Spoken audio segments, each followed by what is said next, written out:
구독, 좋아요. 시작하기 전에 좋아요 한번 꾹 눌러주시고 구독 신청하시는 분이 있으면 구독 꾹 눌러주시면 신청해 주시면 큰 힘이 됩니다.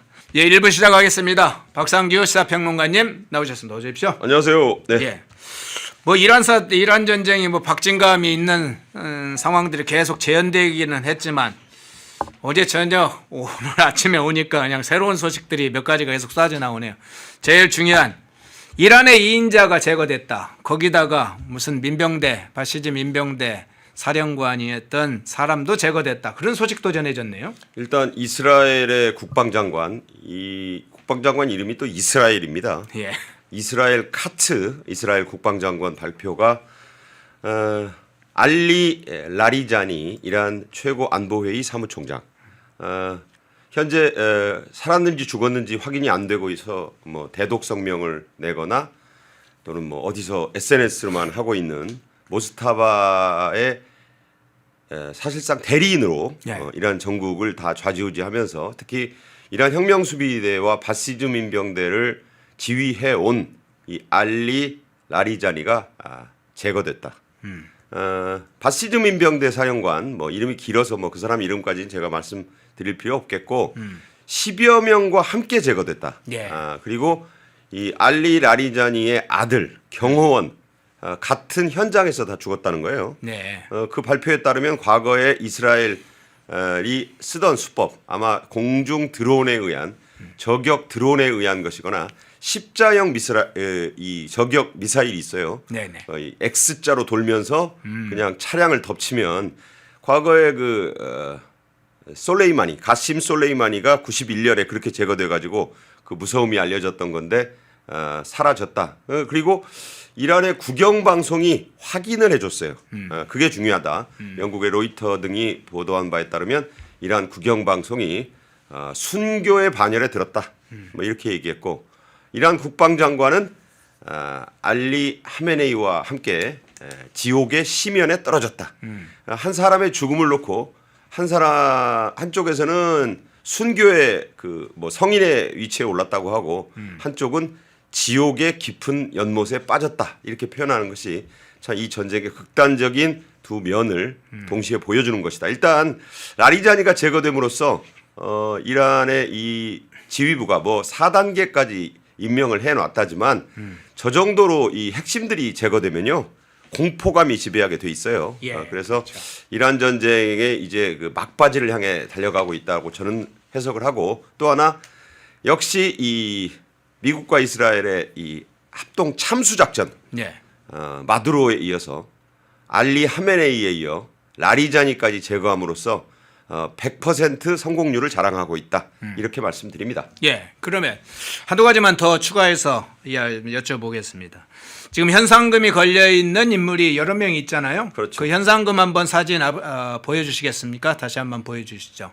지금 저기로는 저렇게 표시된 데는 라리자니가 이란의 2인자이지만 뭐 7번째로 표기가 되어 있어요. 아마 일반적인 형식적인 이렇게 주위로 쭉 표시를 한 것 같긴 한데 그런데 실제로 지금 아주 이란에서 가장 중요한 역할을 하고 있는 라리자니하고 혁명대 수비대 사령관하고 민병대 이 사령관 이 셋 중에 2명이 사라지는 꼴이 됐잖아요. 네, 그렇죠.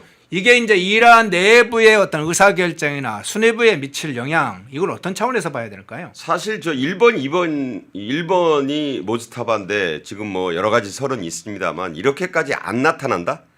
동영상도 안 보여준다? 육성도 안 나온다?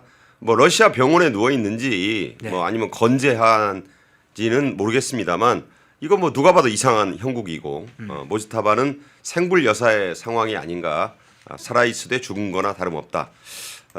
순서에 큰 의미가 없어요. 7번 알리 라리자니가 네. 뭐 7인자고 그러면 2, 3, 4, 5, 6번이 있지 않느냐. 다 저 사람들 아바타예요.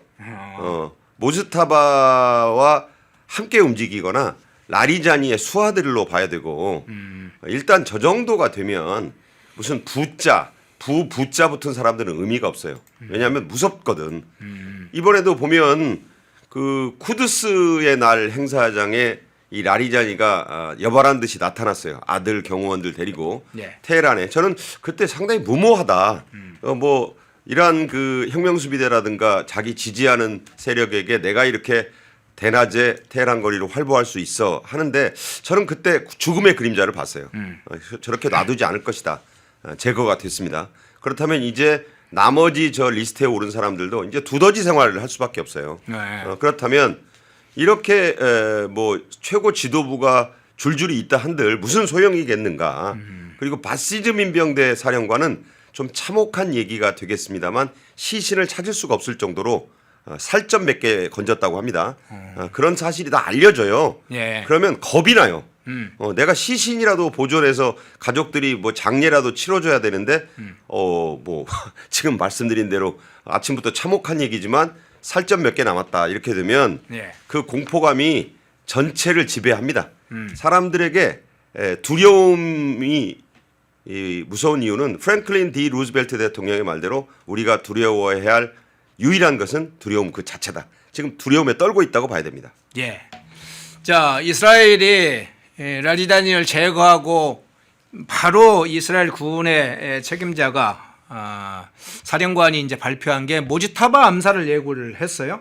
지금 러시아에 있다는 것이 어느 정도 사실로 확인이 거의 됐는데 이란에서는 공식적으로 러시아 얘기는 하진 않았지만 그나마 건강한 상태다 이런 걸 볼 때 러시아로 가 있는 것은 거의 확실시 되는데 정보 당국도 그렇게 확인하고 있고 네네.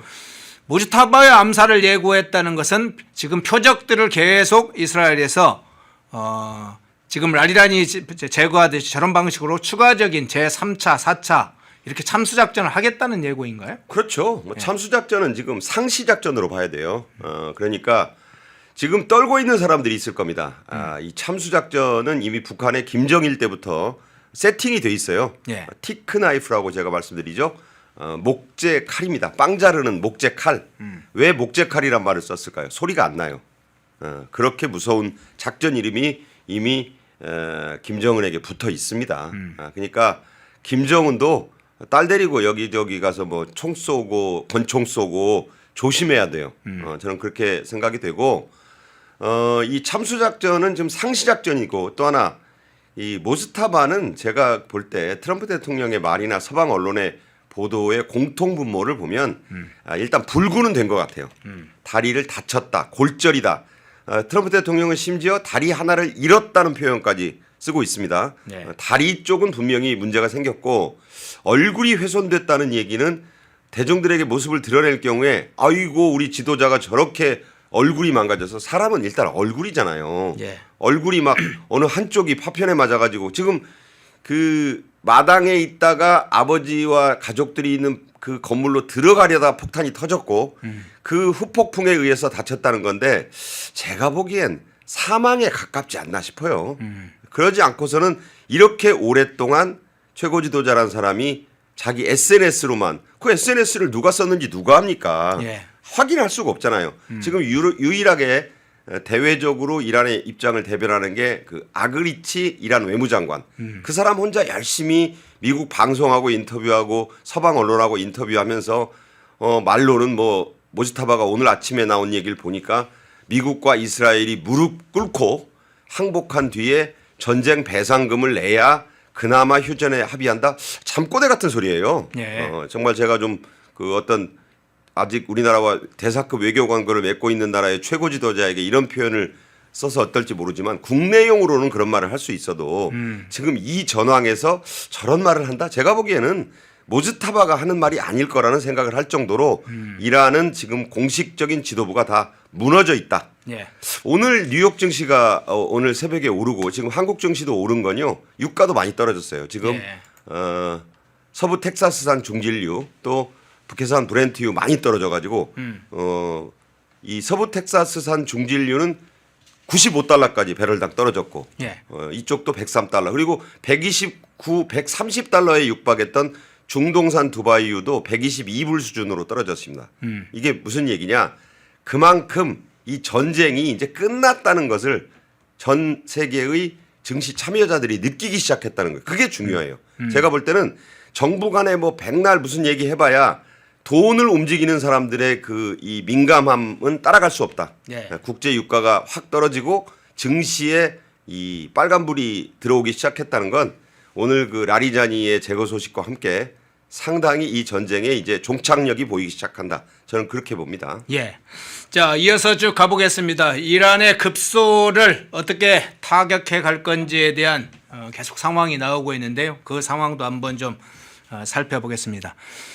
댓글에서 이 도배하면 발견되는 대로 우리 PD님들이 차단을 해주세요. 아마 이제 다른 영상이나 뭘 잡아가반이라고 바로바로 체크가 안 되는 것 같은데 가능하면 자주 댓글을 보시고 도배를 반복적으로 하시는 분은 바로바로 좀 차단을 해 주십시오.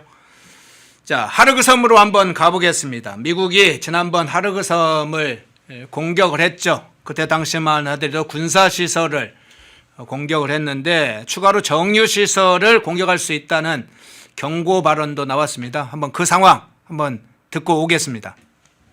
미국이 이란의 최대 석유 수출 터미널인 하르그 섬에 대한 추가 공습을 예고했습니다. 지난번엔 도 이상 군사 목표물만 겨냥했지만 이번엔 석유 기반 시설도 표적이 될 수 있다며 마음만 먹으면 5분이면 가능하다고 주장했습니다. We attacked Dark Island and left just one little area standing at the standing waters where they have pipes, oil pipes come in. And we can do that on 5 minutes notice. 군사 타격을 넘어 특수 부대를 활용한 장악도 검토하고 있다는 미 온라인 매체 보도가 나오면서 지상군 투입 가능성까지 거론됩니다. 예, 이란의 급소라고 하는 하르그 섬이 이제 추가적으로 정유시설 공습도 트럼프 대통령이 5분 안에까지 얘기를 했고 일부에서는 지상군 문제도 얘기까지 나왔네요. 네, 그러니까 이제 하르그 섬이 어떤 섬이냐고 자꾸 여쭤보시는 분이 있어서 간략히 설명을 드리면 네.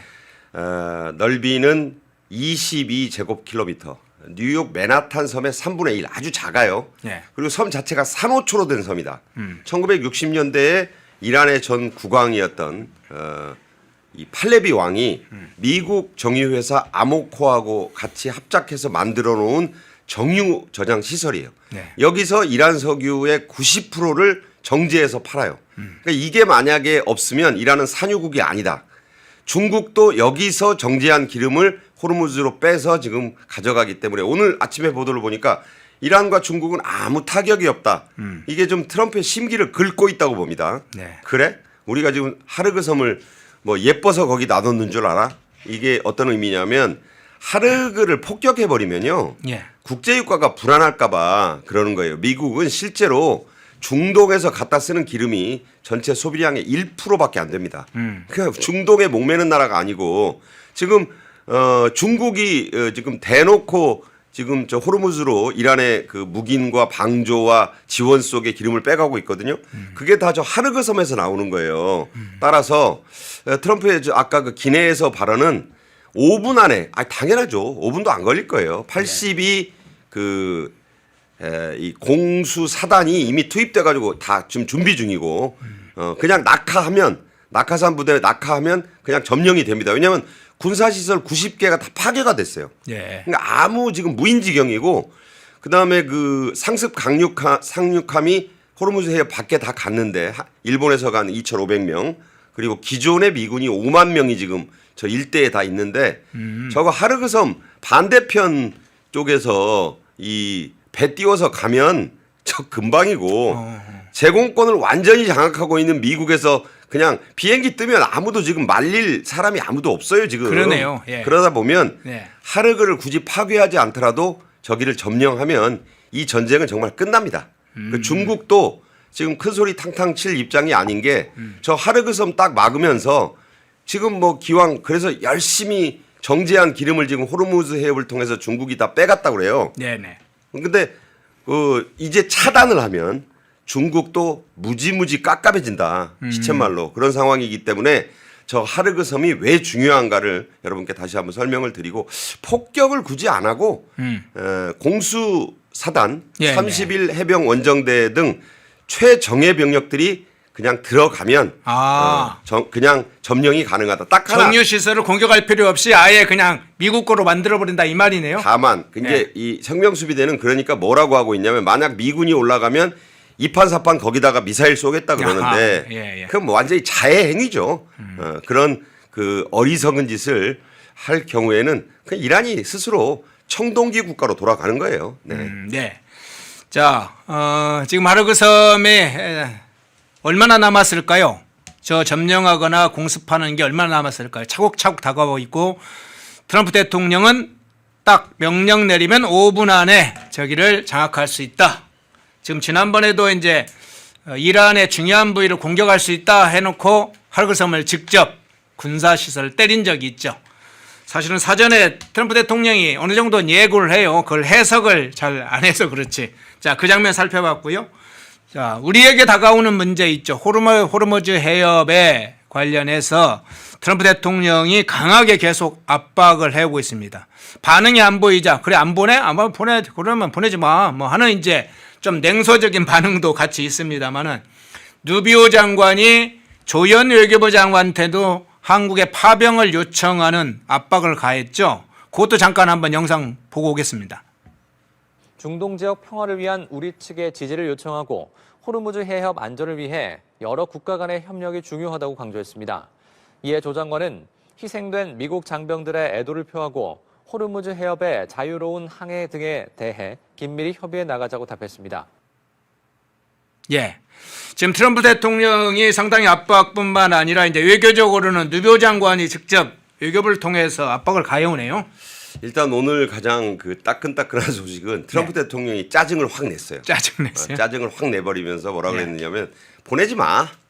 특히 이 나토 국가들 독일을 콕 집었습니다. 네. 독일은 전임 메르켈 총리가 러시아에서 푸틴 그 천연가스 사오면서 원전을 거의 다 없애는 바람에 네. 지금 에너지란에 시달리고 있는 나라예요. 그래서 사실상 친러 국가 비슷하게 돼 있어서 독일이 가장 비판적이고 그다음에 영국 키어 스타머 총리와는 그 말씀드렸잖아요. 작년에 G7 회의 때 이재명 바람 맞던 그 회의에 첫날 만나가지고 스포츠 경기도 같이 봐줘, 밥도 같이 먹어, 제일 먼저 10% 관세 딱 확정해줘 이렇게 혜택을 베풀었는데 키어 스타머도 눈치 지금 보고 있으니까 화가 난 거예요. 일단 그리고 이 에마뉴엘 마크롱 프랑스 대통령도 눈치 보고 있어요 지금. 예. 그러니까 나토 보고 야 우크라이나 전쟁 때 니들이 나토 동맹국이라 그래서 우리가 도와줘가지고 전쟁에 수천 억 달러라고도 표현되는 막대한 전비를 4년 넘게 쏟아 부어서 니들이 드려야 할 방위비 다 들여줬는데 이제 와서 이런 식으로 호르무즈 해협 방위 좀 같이 하자는데 안 해? 화가 확 났어요 지금. 네. 그래서 아이 뭐 시쳇말로 하지 마. 뭐 필요 없어. 지금 이런 반응이 나왔어요. 그러니까 또 이걸 좌파 언론들은 저 어떻게 이제 트럼프와 나토국의 균열이 생겼다 뭐 이런 식으로 쓰던데 아니 왜 그렇게 그 언론들이 해석을 그따위로 합니까? 저는 좀 이해가 안 가고 그냥 트럼프가 재차 압박을 한번 한 거예요. 그 다음에 더 중요한 것은 세 나라를 딱 찍어서 매우 실망했다라고 얘기했습니다. 어디? 일본, 호주, 한국이에요. 일본, 호주, 한국 순서로 딱 실망을 나타낸다. 그 말은 뭐냐? 한국은 두 가지를 딱 지적했습니다. 주한미군 문제와 슈퍼 301조. 예. 사실 그 두 가지가 우리가 어떻게 보면 이재명 정권이 트럼프 행정부, 트럼프 대통령에게 코가 딱 꿰 있어요 지금. 지금 우리가 대등하게 지금 미국의 요구에 대해서 튕기고 말고 할 상황이 전혀 아닙니다. 국가적 이익이 주한미군 이번에 무기 빼가는 거 다 봤잖아요 우리. 네. 그다음에 슈퍼 301조는 어떻게 하는가 봐서 I will remember. 니들이 하는 거 내가 기억하겠다 그랬잖아요. 그러니까 한국을 세 번째로 딱 찍었고 일본, 호주는 그 좀 멀잖아요. 근데 일본은 지금 이제 내일 그 다카이치 사나이 총리가 미국 갑니다. 네. 지금 모든 전 세계 국가가 이재명 정권이 다카이치 사나이만 쳐다보고 있어요. 가서 지금 그 얘기는 좀 자세히 하겠지만 어떻게 할까를 보고 있는데 네. 일본을 거기 넣은 것은 일본은 이 지금 적극적으로 나오고 있습니다. 자위대의 그 실질적 파병에 준하는 군사 지원을 이미 검토하기 시작했다고 보도가 나왔고 최소한 저는 외곽에서의 군사 함정 지원이나 예. 아니면 그 기뢰 제거 그러니까 세계 최고의 기뢰 제거 그 능력을 갖고 있는 나라가 일본입니다. 일본. 예. 2차 세계대전 이후에 일본 열도 주변에 자기네가 깔아놓고 미군이 깔아놨던 기뢰가 어마어마했어요. 그걸 제거하면서부터 쌓인 이 일본의 기뢰 제거 이 능력은 세계 최고예요. 엄청나게 큰 규모의 기뢰 제거 전문 함정 이게 29척, 전문 헬기 19척, 전문 병력. 그러니까 이 병력을 보내는 건 파병이 아니거든요. 네네. 이런 문제까지 있기 때문에 일본 자꾸 너무 눈치 보다가 가재미는 됩니다. 이재명 정권도 너무 눈치 보지 말아야 된다고 생각합니다. 예. 제인님, 브리즈님 후원 감사합니다. 자, 그런데 미군의 이제 미국의 파병 요청에 대해서 반응들이 나오고 있습니다. 법 여권의 반응을 한번 보겠습니다. 민주당에서도 정청래도 그 위험한 것이고 좀 불법적인 것 같다는 반응을 좀 보이고 있어요. 김병주 의원은 좀 신중하게 해야 된다. 보수적으로 접근해야 된다. 신중해야 된다. 그 위험한 곳이다. 이란과 한미동맹을 뭐 검토해야 되긴 하지만 파병 동원하는 것에 반대한다. 파병에 반대한다. 사실상 그런 입장을 밝혔고 조국혁신당 김준영 의원은 불법전쟁이라고 아예 찍었네요. 국제법 유엔 현장 위반이자 한미 상호조약 방위조약 위반이다. 이런 주장까지 했네요. 어떻게 평가를 하세요? 새로운 사람이 하나 더 등장했습니다. 예. 국민의힘에 있다가 한동훈계로 활동하다가 이제 아예 파란 잠바로 바꿔 입은 그리고 이제 국민의힘이 아닌 더불어민주당 소속으로 예. 울산시장 경선에 나가겠다고 한 그 네네. 이름도 유명한 김상욱. 침략 전쟁이라고 그랬어요. 네. 나는 이 사람이 도대체 제정신인가? 아니 어쨌든 집권 여당의 국회의원이고 광역단체장을 뽑는 선거에 나가보겠다라는 사람이잖아요. 네네. 미국이 이란을 공격한 것을 침략 전쟁이다. 우리나라 헌법에 침략 전쟁은 위헌이다. 라고 그 말을 하더라고요. 네. 저 어쩌자는 건가? 그 이기헌이라고 더불어민주당 의원이 그젠가부터 뭐 지금도 하고 있는지 모르는데 미국 대사관 앞에서 1인 파병 반대 시위하고 있잖아요. 네. 했잖아요. 그거보다 훨씬 이건 심각한 거예요. 아니 트럼프 대통령이 침략 전쟁을 하는데 거기에 이재명 정권이 만약에 도움을 주면 침략 전쟁을 금지하고 있는 헌법 위반이다라고 김상욱이 얘기를 했어요. 이건 저는 이해가 안 되는 말을 누구를 향해서 이 말을 하는 거지?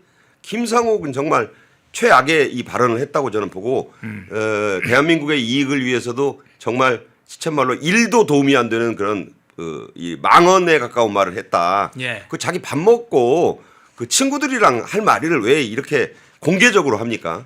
그리고 이 조국 혁신당의 김준영은 원래가 그런 사람이니까 뭐 불법 전쟁이라고 하는 거는 이제 국제법 위반이다 이 소리니까 별로 논평하고 싶지가 않고 네. 사성 장군 출신의 더불어민주당의 김병주. 참 이 사람은 난 볼 때마다 저 사람이 어떻게 육군 대장을 달았지? 시간 끌자고 자꾸 그러잖아요. 시간을 끌자고. 네네. 아니 무슨 시간을 끌어요. 그냥 결정해도 한 달 걸린다고요. 네. 제대로 보내려면 2달 걸린다는 거예요. 지금 결정해도 우리 가는 도중에 전쟁 끝날 수도 있어요. 아니 저 같으면 결정해서 시원하게 미국 점수 따고 가는 도중에 전쟁 끝난다니까요. 근데 아예 이런 식으로 안 보낸다고 하고 위헌, 불법, 침략 전쟁 이런 식으로 얘기하면 지금 저는 트럼프 대통령의 그 치부책에 점수 떨어지는 게 보여요. 지금 다 적히고 있다. 저는 이게 국익을 위해서 도대체 무슨 도움이 되는가. 청와대 홍보소통수석의 이규현이라는 사람이 있습니다. 예, 있습니다. 중앙일보 뭐 JTBC 탐사보도 기자 출신이죠. 이 사람은 충분히란 말을 2번이나 하더라고. 충분한 시간을 두고 충분히 협의해서 바꿔 말하면 시간 끌겠다는 거예요. 이런 얘기 할 필요 없습니다. 지금 안규백도 어제 그 국회 국방위원회 그 답변에서 파병 요청 온 것 없다 그랬어요. 예. 그 말이 뭐냐면 미국이 아직 무슨 부대를 보내달라 얼마 보내달라 이렇게 말 안 했단 소리예요. 예. 조현한테 한마디 파병 요청을 물어본 거잖아요. 지금 트럼프 행정부는 지금 간 보는 거예요. 어떻게 나오는지 보겠다. 아무 그 미국과 주고받을 게 없고 미국으로부터 받을 게 없는 나라들은 그렇게 해도 돼요. 예. 배짱 튀기고 뭐 무슨 시쳇말로 나라 자존심도 세우고 아니잖아요. 우리는 지금 우리가 생색내기식으로 지금 결정해서 파병을 결정하는 것은 그리 어렵지 않아요.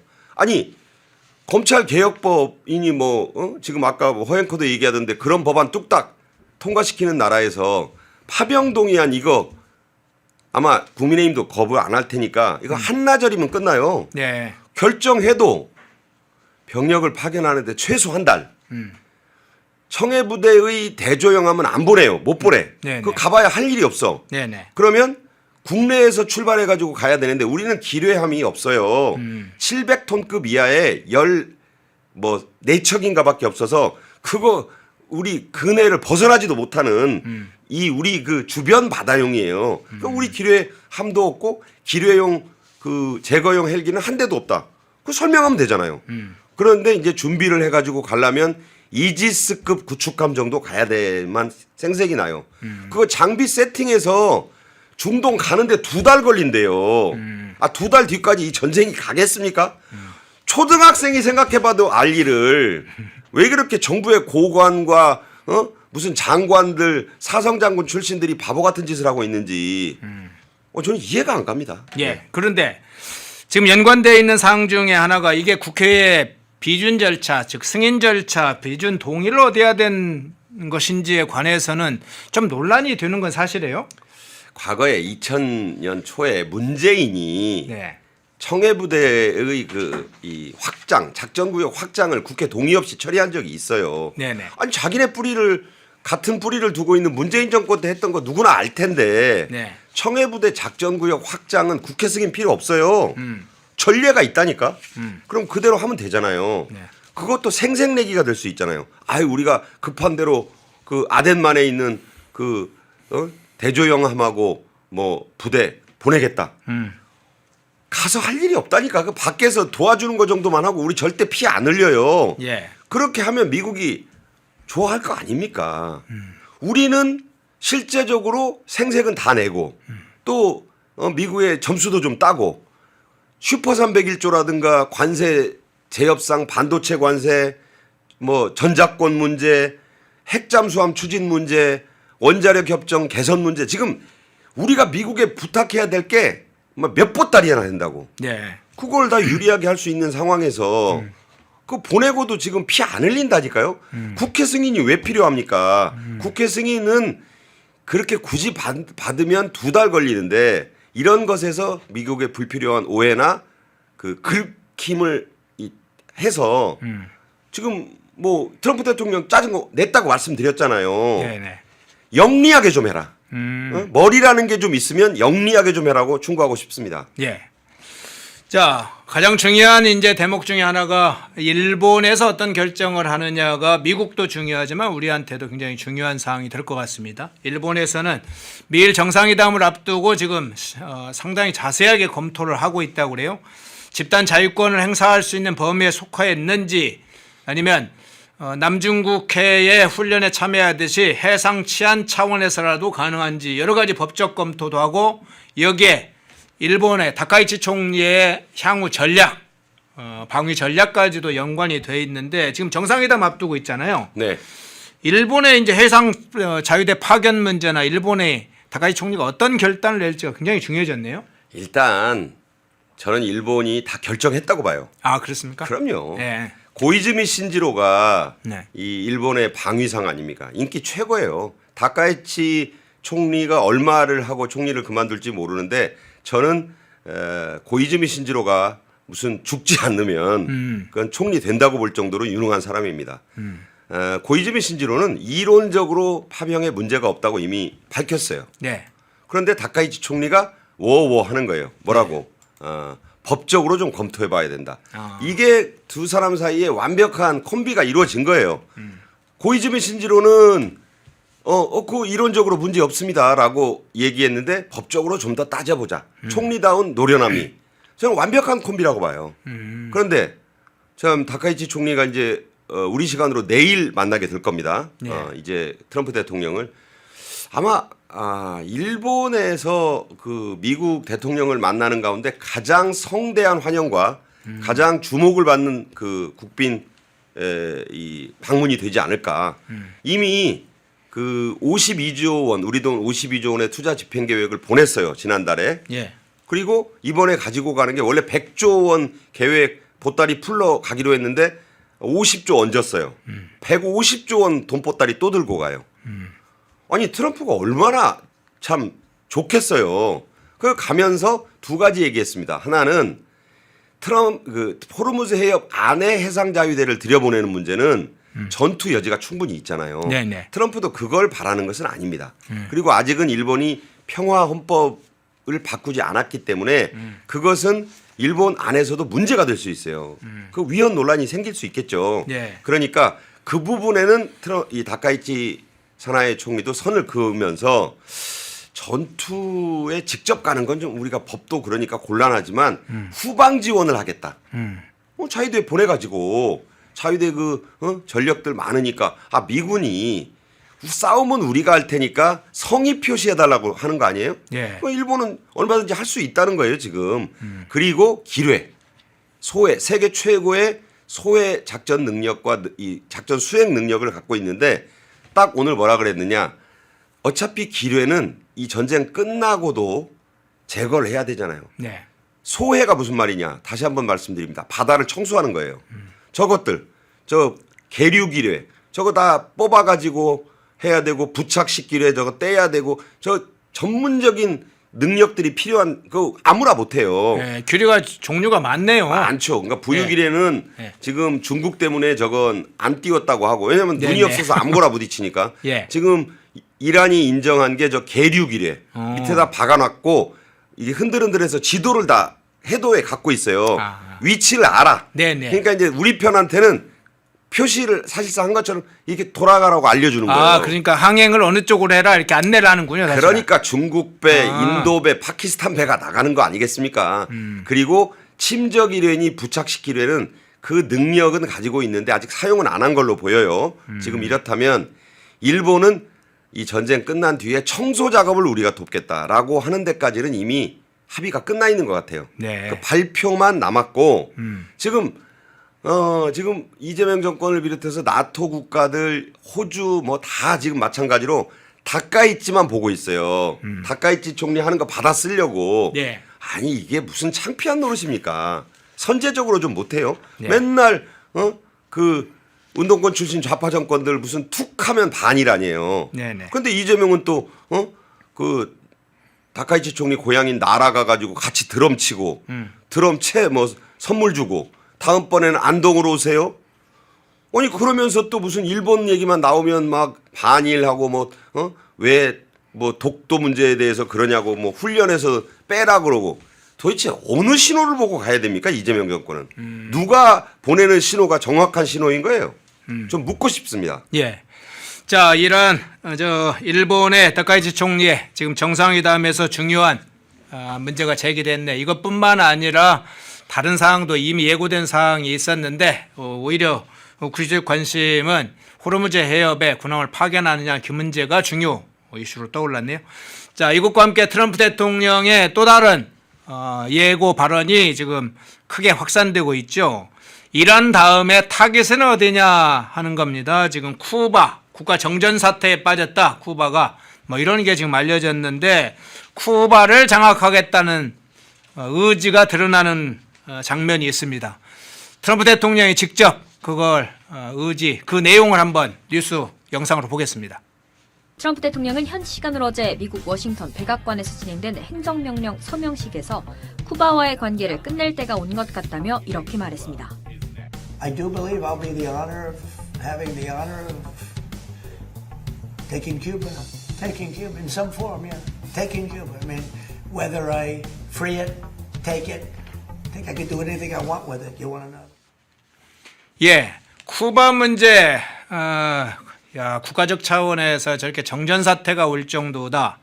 쿠바사 지금 상황 어떻게 보시고 트럼프 대통령의 저 발언 어떤 차원에서 해석을 하세요? 한 달 전쯤에 쿠바 다큐멘터리를 봤는데 네. 그때 이 쿠바 상황은 생지옥이었다.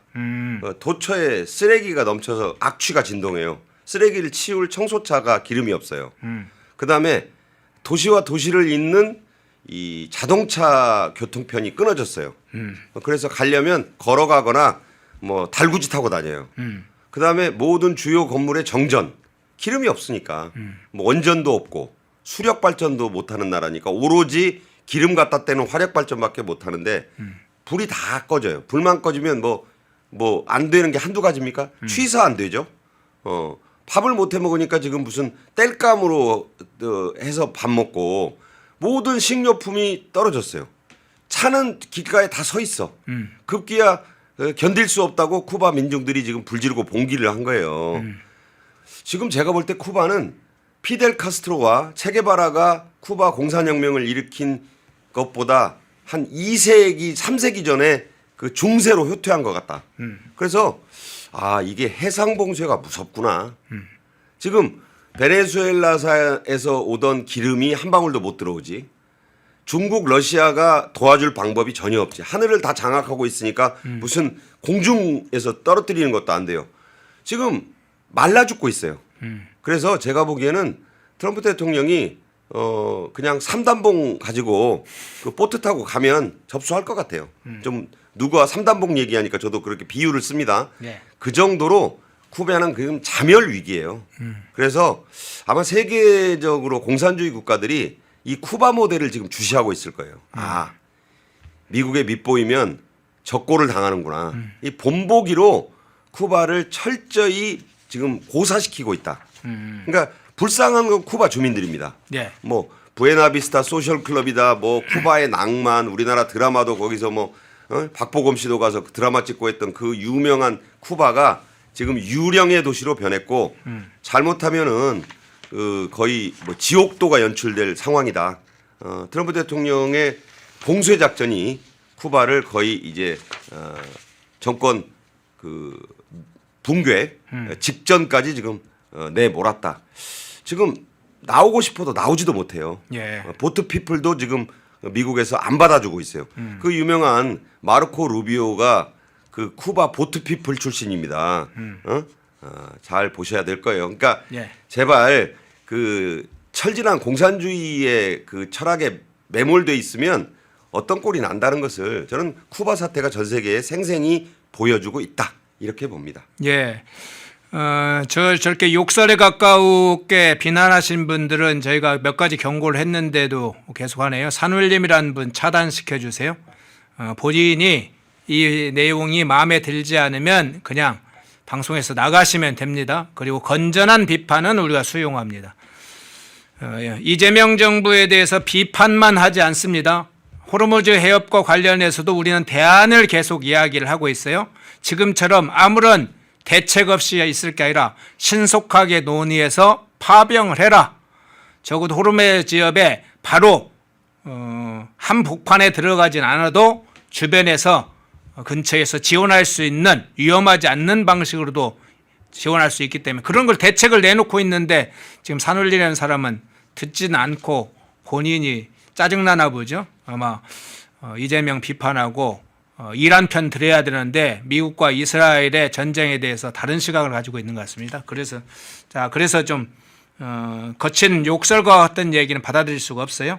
한상무님, 사형제도 부활님, 예, 후원 고맙습니다. 자, 이제 모지타바로 넘어가서 좀 이란 내부의 상황을 좀 살펴보겠습니다. 모지타바 핵심적으로 두 가지 살펴보겠습니다. 뒤에 이제 동성애자 문제가 구체적으로 좀 나왔어요. 그래서 그 문제하고 먼저 살펴보는 것은 자, 모지타바 러시아에서 긴급 수술을 받았다 이런 사실이 알려졌고 또 하나 소식은 선출 과정에 관한 이야기가 나왔습니다. 영상을 이 선출 과정 혁명수비대와 온건파의 권력투쟁 관련된 영상 그 영상을 준비해 주시죠. 극비리에 러시아로 이송했다는 그 영상이 아니고 혁명수비대와 온건파의 권력투쟁 관련된 그 영상, 그 영상 보고 오겠습니다. 37년간 철권 통치를 이어온 하메네이의 뒤를 이어 아들 모즈타바가 이란의 새 최고 지도자로 선출되는 과정에서 강경 군부 세력과 온건파의 치열한 권력 다툼이 있었다는 보도가 나왔습니다. 서방과 마찰을 피하려는 온건파가 모즈타바 선출을 반대했지만 결국 강경파인 이슬람 혁명수비대에 밀렸다는 겁니다. 미 뉴욕타임스에 따르면 지난달 28일 하메네이가 미국과 이스라엘 공습으로 사망한 뒤 차기 지도자를 뽑는 과정에서 고위 성직자로 구성된 전문가위원회 내부에선 치열한 물 및 알력 다툼이 있었습니다. 강경파는 미국과 이스라엘에 저항하는 쪽을 원했고 모즈타바를 내세워 하메네이의 정책을 2배로 강화하기를 원한 거로 전해졌습니다. 온건파에서는 2015년 미국과 핵 합의를 이끈 중도파 하산 로하니 전 대통령과 초대 최고 지도자 호메네이의 손자 등을 내세웠습니다. 여기에 사망한 하메네이 측근들도 하메네이가 생전에 아들의 권력 승계를 반대했다며 서면 유언장까지 꺼내들어 반대에 가세했습니다. 예, 상당히 자세하게 무스타바 선출 과정에 대해서 지금 속속들이 추가 보도가 되고 있고 취재 결과가 나오고 있는데 저 아주 압축적으로 상당히 내부가 복잡했네요. 그래서 지금 나오는 말이 이란판 왕좌의 게임이었다. 예. 지금 보면 일단 저 회의 형식이 문제가 있어요. 화상회의입니다. 그러니까 88명의 전문가 회의의 그 멤버들이 이란을 이끌어간다는 최고 성직자들인데 무서워가지고 그 곰에 있는 그 전문가 회의 그 빌딩에 모이지도 못했어요. 아니나 다를까 미국과 이스라엘의 미사일이 날아들어가지고 박살을 냈죠. 네. 거기 있었으면 다 죽었을 거다라고 생각해서 각자 어디 지하 벙커 같은데 두더지처럼 숨어서 화상회의를 한 거예요. 그 1차 회의를 하고 했는데 강경파 그러니까 이번에 죽은 라리잔이라든가 이런 쪽에서의 그 세력과 또 온건파 뭐 이제 마수드 페제시키안 등의 이제 온건파들이 맞섰는데 1차 투표에서 결론이 안 나니까 이제 이쪽에서 그 알리 하메네이의 유언장까지 꺼내들면서 알리 하메네이는 자기 아들을 그 지도자에 임명하지 말라고 세습하지 말라고까지 했다라고 했는데 예. 밀어붙여 가지고 강경파가 화상회의 투표를 했더니 88분에 뭐 59인가요? 그렇게 나와서 이제 투표로 해서 이겨서 이 모스타바가 된 거다. 우리는 사실 그런 과정에 관심은 없습니다. 누굴 뽑든지 말든지. 다만 참 그 화상회의를 통해서 뽑았다는 거는 이란 정도 되는 나라의 최고 지도자를 뽑는 것 치고는 좀 궁색하죠. 그래서 소위 좀 부정선거 논란이 일어나는데 화상회의로 그 했다는 거 아닙니까? 그래서 어쨌든 참 없어 보이는 선거였다는 것이고 그 자리에서 최소한 화상회의에서 뽑혔으면 모스타바가 화상회의에서라도 나와서 수락연설을 하고 뭐 이란 국영방송에 나와가지고 육성을 들려주는 게 상식 아니에요. 상식. 네. 하다못해 동네 동장 선거에서 뽑혀도 다 나와서 인사하고 그 부득이해서 못 나오면 영상 메시지라도 내야 되는데 이게 뭐냐. 이 회의의 그 형식과 이상한 다툼 이런 것들이 벌써 그리고 아버지의 유언까지 거스른 이 모즈타바의 옹립이라는 게 여러 가지 면에서 벌써 좀 그 정통성을 결여했다. 그리고 이제 그 좀 한 가지 치명적인 것은 모즈타바는 멀쩡하게 아내가 있고 죽었지만 자식도 있었는데 지금 동성애자라는 얘기가 나와요. 네. 그러니까 동성애자는 조심스럽습니다.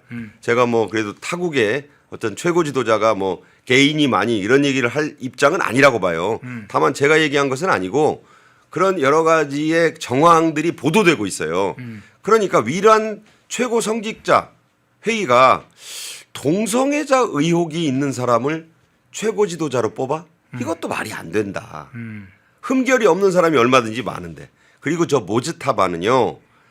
최고 지도자의 기본적인 자격이 없어요. 왜냐하면 최고 지도자는 그 최고 성직자 그 레벨이어야 돼요. 저 사람은 중급 관리자입니다. 중급 성직자. 급이 안 된다. 왜 이렇게 무리한 선출을 강행했느냐. 그래서 나온 얘기가 그 모스타바 자신이 죽었거나 크게 부상당하고 얼굴도 망가져가지고 내세우기는 딱 좋고 러시아로 지금 실어냈는지 뭐 진짜 알 수가 없어요. 이렇게 오랫동안 생사가 불분명한 최고 지도자가 전시에 있을 수 있는가. 이것은 강력한 의혹을 제기할 수밖에 없다. 그 동성애자 의혹은 치명적입니다. 네. 예. 그 동성애자 문제를 그러면 한번 연관해서 이야기를 들어보죠. 트럼프 대통령이 미국의 정보 당국으로부터 보고를 받았다고 하죠. CIA로부터 보고를 받은 것으로 보입니다. 그래서 구체적인 이야기들이 있어요. 자, 동성애자 문제 그 영상 실제로 그 상황 한번 보겠습니다. 뉴욕 포스트는 모즈타바가 성소수자의 가능성을 제기하는 보도를 했습니다. 지난주 미국 정보당국이 트럼프 대통령에게 하메네이는 아들이 동성애자일 가능성이 있어 지도자로 부적합하다고 생각했을 것이라고 보고했다는 겁니다. 뉴욕 포스트는 정부 소식통을 인용해 모즈타바가 지난달 28일 공습으로 부상을 입은 뒤 치료를 받던 도중 남성 의료진에게 성적 접근을 시도한 것으로 보이는 행동을 했다는 첩보가 있었다고도 보도했습니다. 이 정보를 들은 트럼프 대통령은 놀라면서 크게 웃었다고 매체는 전했습니다. 예, 아주 구체적인 추가적인 이야기도 나왔네요. 남성 의료진의 성적 접촉도 했다는 첩보까지 확인이 돼서 트럼프 대통령의 보고가 됐다.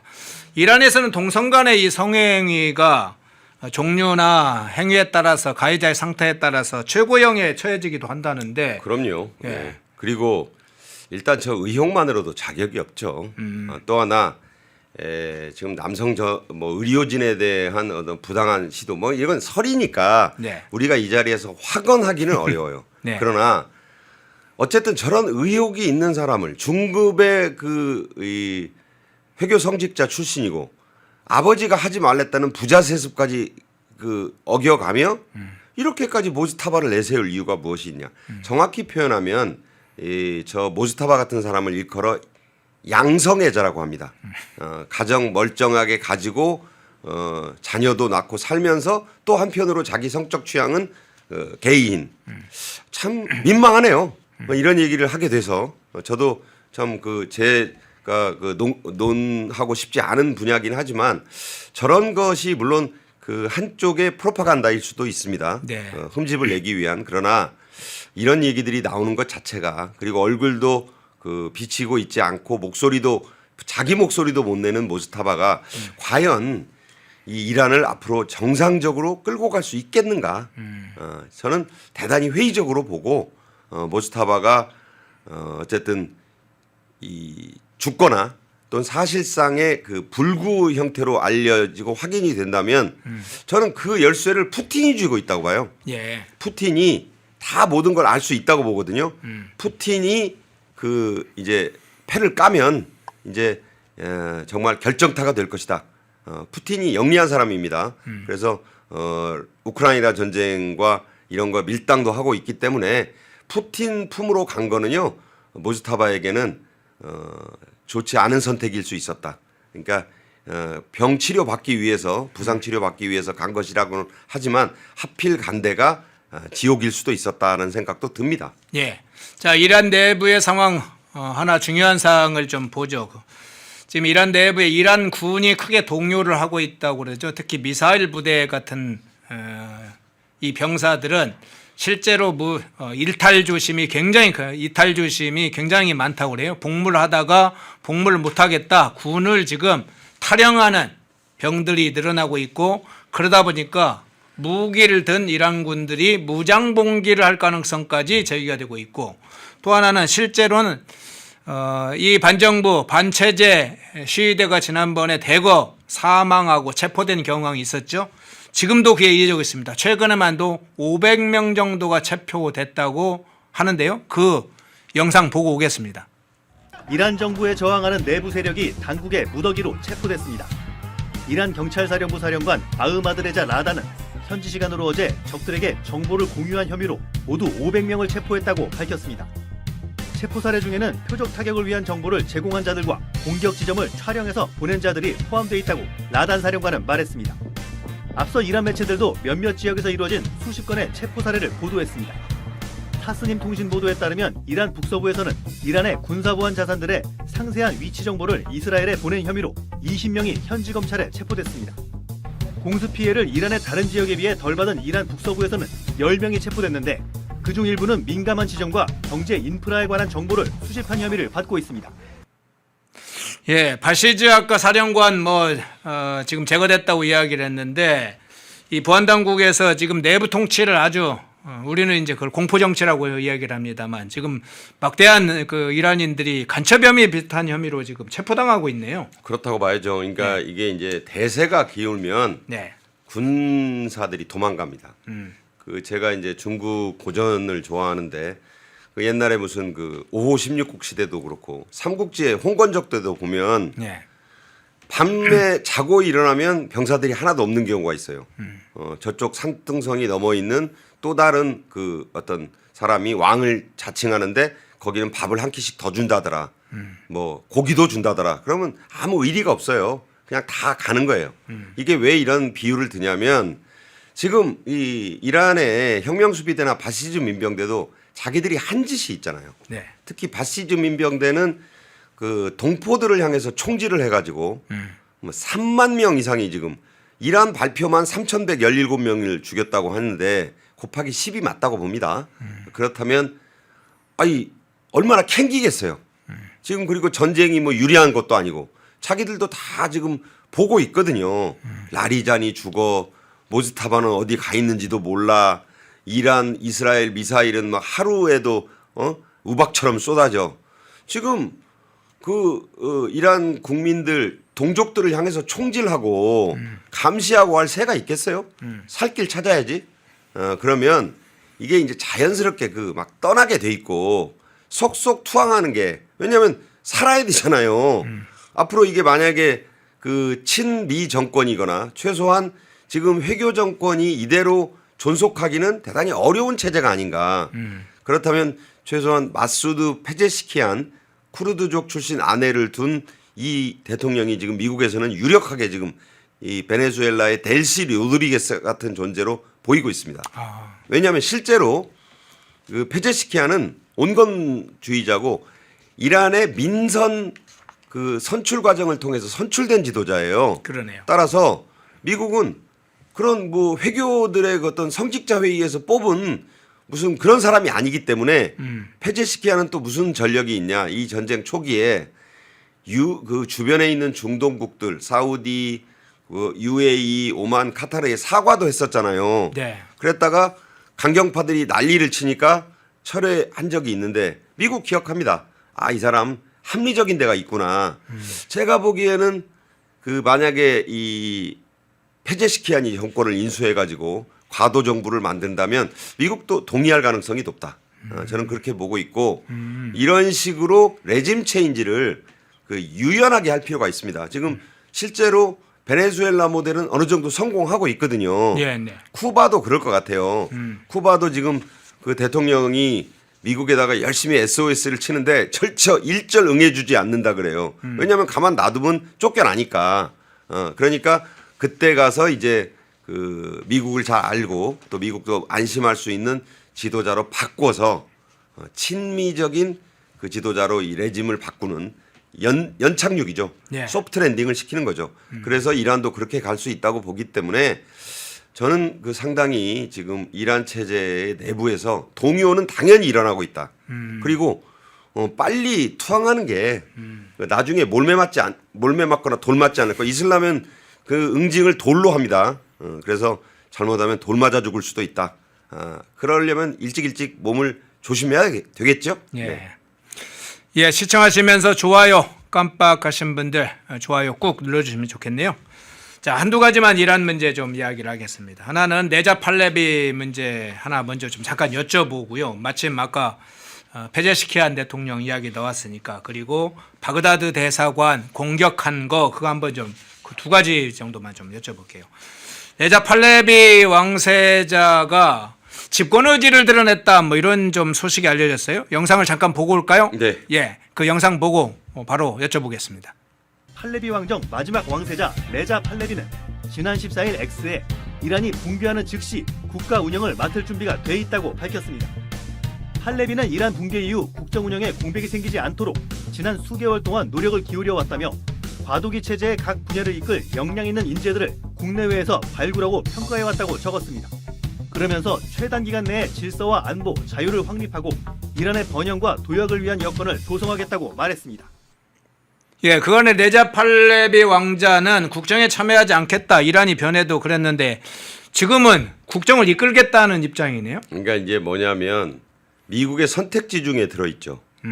팔레비는 왕세자라고 표현하셨는데 왕세자가 된 적은 없고 7살 때 이제 아버지와 함께 축출돼서 네. 아버지는 이집트 병원에서 암으로 죽었고 미국 시민권자 미국으로 이민 갔죠. 망명을 가서 거기서 전화위 먹도록 크면서 이란 출신 변호사와 결혼도 하고 네. 평범한 미국 시민으로 살고 있고 지금도 뭐 말이 자꾸 왕세자 하는데 그냥 한때 왕자였던 사람입니다.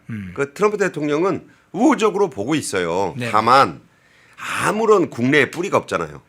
그 과거에 그 마차도하고 비슷한 겁니다.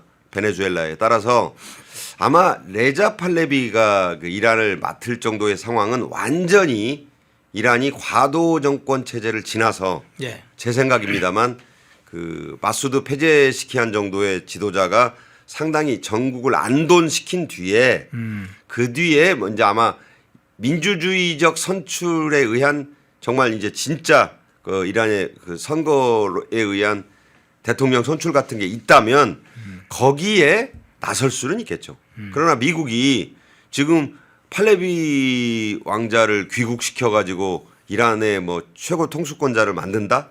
이거는 시나리오가 좀 어렵잖아요. 네. 아무 무력도 없고 그냥 존경과 향수만 있어요. 지금 이란의 젊은이들은 1979년에 태어나지도 않은 그야말로 1979년에 그 태어난 사람들이 이제 뭐 나이가 40 후반 아닙니까? 네. 근데 그때 돌제비들이니까 아무것도 몰라요. 적어도 팔레비 왕정을 기억하려면 60줄은 돼야 됩니다.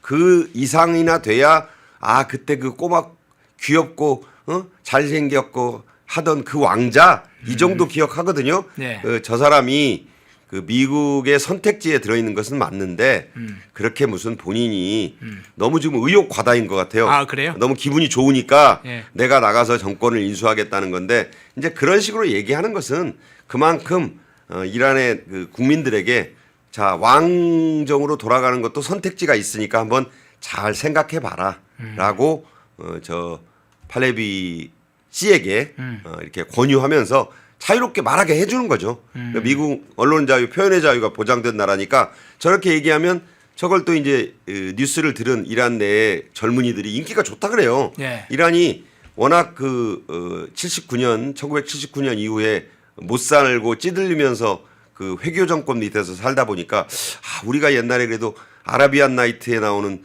페르시아 왕국이었지라는 그 젊은이들의 막연한 그 왕정에 대한 향수가 있다고 합니다. 예. 향수라기보다는 좋은 기억 그런 차원이다. 그러니까 팔레비 씨도 하나의 그 선택지 중에 들어있다 이렇게 봅니다. 예. 페제시키안이 더 앞서 있군요. 예. 그 상황도 좀 비교해서 좀 살펴봤습니다. 마지막으로 이 장면 영상으로 한번 보죠. 주 이라크 미국 대사관이 이란의 공격을 받았습니다. 방공 시스템이 작동을 했는데 드론이 일부가 격추가 됐고 일부가 좀 떨어졌다고 하죠. 자, 영상 잠깐 보고 올까요? 이라크 소식통들은 이번 공격에 최소 5대의 드론이 동원됐으며 지금까지 발생한 공격 중 가장 강력했다고 전했습니다.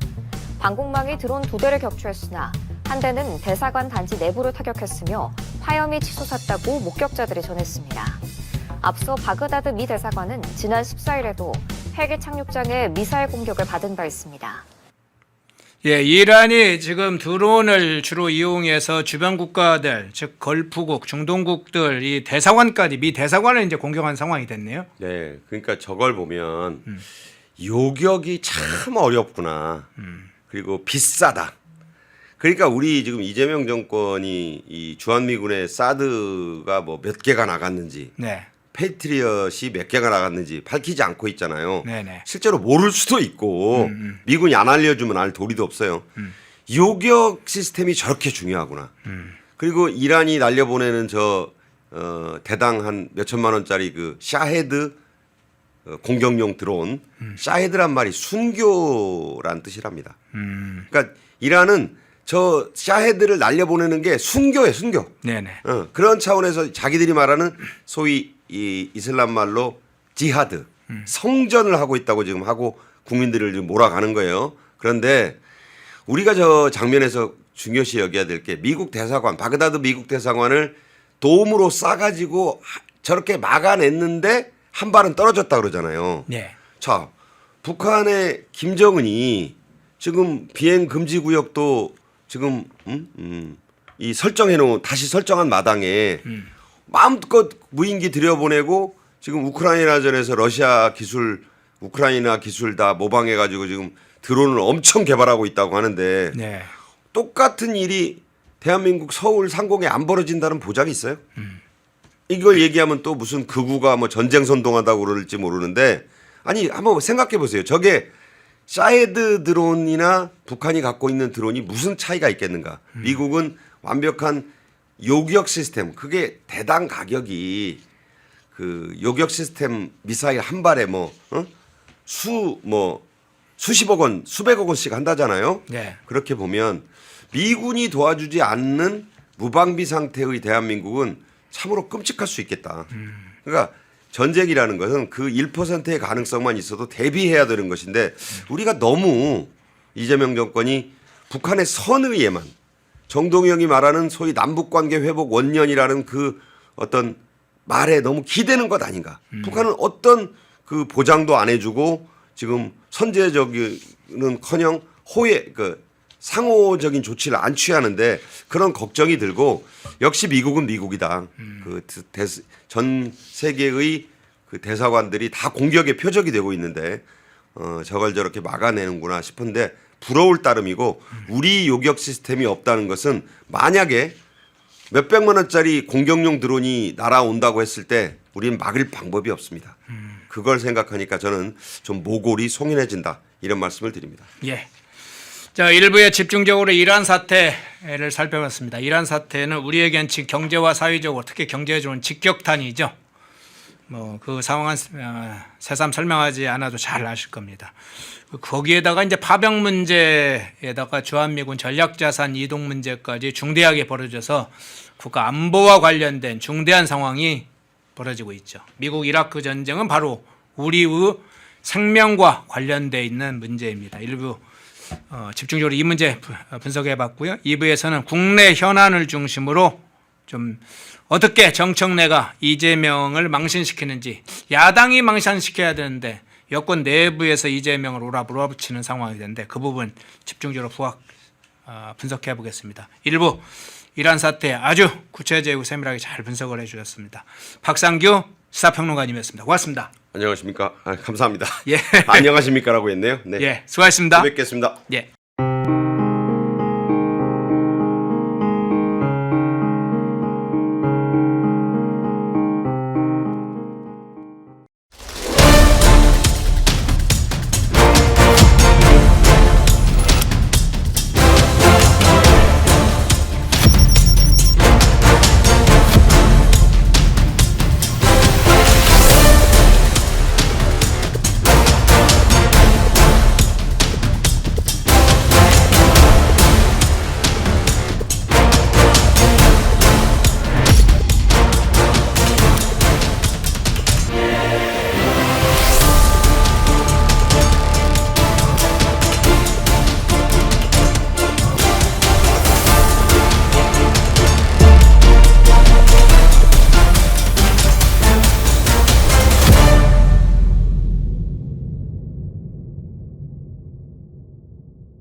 시청자 여러분 안녕하십니까. 펜앤마이크 선우윤호 기자입니다. 설 명절 앞두고 또 평일에도 평상시에도 술 안주로 굉장히 좋은 게 바로 이 과메기입니다. 저도 굉장히 좋아하는 이 과메기 펜앤마이크 특가로 구매하시면은 포항 산지에서 직송되는 과메기 플러스 야채 세트를 23,900원에 구매가 가능하십니다. 소주랑 같이 먹으면 더욱더 맛있는 이 과메기, 구성은 과메기와 야채 세트만 이렇게 되어 있는데 이 야채가 어디서 오냐? 당일 새벽에 옵니다. 그래서 정말 신선하고 특히나 포항 산지에서 나오는 이 과메기는 그 어느 과메기보다도 꾸덕하고 쫄깃하고 고소합니다. 저도 방금 먹어봤는데 너무나 맛있었던 이 과메기 펜앤마이크 특가로 구매하시면은 23,900원에 구매가 가능하시니까 우측 카드에 나와있는 1522-1331 1522-1331 전화 주시면은 간편하게 문의 및 구매 가능하시니까 많은 관심 부탁드리도록 하겠습니다.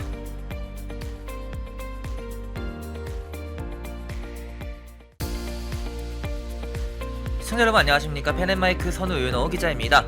오늘은 제가 제품 하나를 소개해 드리려고 하는데요. 바로 남재은 박사가 직접 개발한 알부민 울트라맥스, 누적 판매량이 300만 병을 돌파한 만큼 후기로 검증된 뭐 그런 제품이라고도 볼 수가 있는데, 그러면 많은 분들이 대체 어떤 부분에서 무엇을 보고 300만 명이 넘는 이 주문량을 돌파했는지 그걸 알아야겠죠. 바로 많은 분들이 꼽는 것에 피로회복, 면역력, 그리고 간 건강 등이 있습니다. 무엇보다 남재환 박사가 본인이 직접 마시면서 개발에 참여했기 때문에 다른 제품들을 보더라도 이름을 걸고 판매하는 제품들은 당연히 자신감이 있을 수밖에 없습니다. 그것이 이러한 자신감이 300만 병 돌파라는 그런 판매량으로 입증된 거기도 하고요.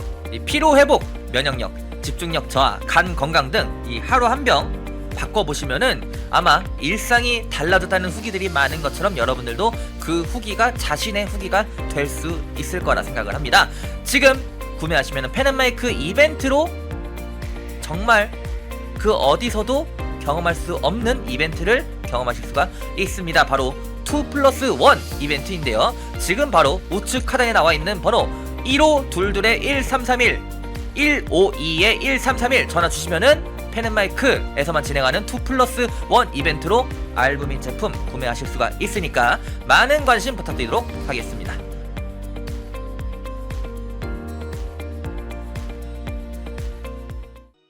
펜앤마이크에서 추천하는 영상도 보고 가세요. 다른 영상도 즐기시려면 구독 버튼을 꼭 눌러주세요.